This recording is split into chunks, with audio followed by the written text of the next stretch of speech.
எத்தனையோ மலைகள் உண்டு, எங்கெங்கோ கோவில்கள் சென்றதுண்டு.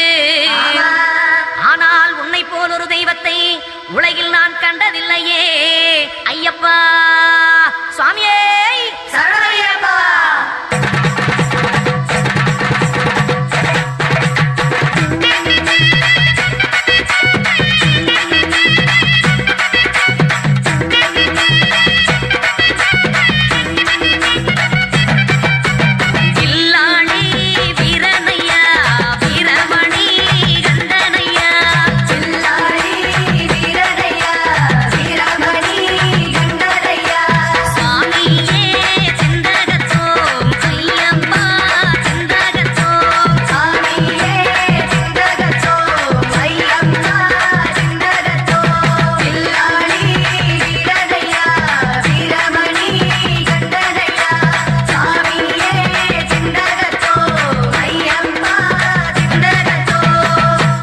மோகினி பாலன் என்போம், மோகன ரூபன் என்போம், வில்லாளி வீரன் என்போம், வீரமணி கண்டன் என்போம், பந்தளராஜன் என்போம், பம்பாவாசன் என்போம், கலியுக வரதன் என்போம், காந்தமலை வாசன் என்போம், சத்குருநாதன் என்போம், சாந்த சரூபன் என்போம், ஆனந்த சித்தன் என்போம், ஹரிகர சுதன் என்போம், ஈசனுக்கு மகனாம், ஈடில்லா தெய்வமாம், குழந்தையாய் இருப்பானாம், பக்தர் குறையை எல்லாம் தீர்ப்பானாம், ஏழைக்கு அருள்பவனாம், நம்ம குல சுவாமியாம்.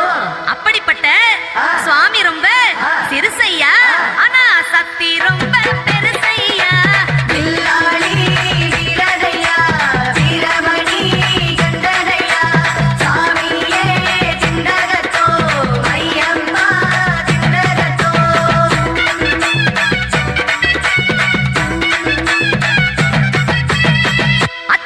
அரசன் என்போம், ஆரியங்காவு ஐயன் என்போம், குலத்து புலை பாலன் என்போம், எரிமேலி ஸ்ரீதர்ம சாஸ்தாவென்போம், சொரிமுத்து ஐயனார் அப்பன் என்போம், ஜோதிச ரூபன் என்போம், மகர்ஷி மர்தன் என்போம், மணிகண்ட சுவாமி என்போம், சுகுண விலாசன் என்போம்,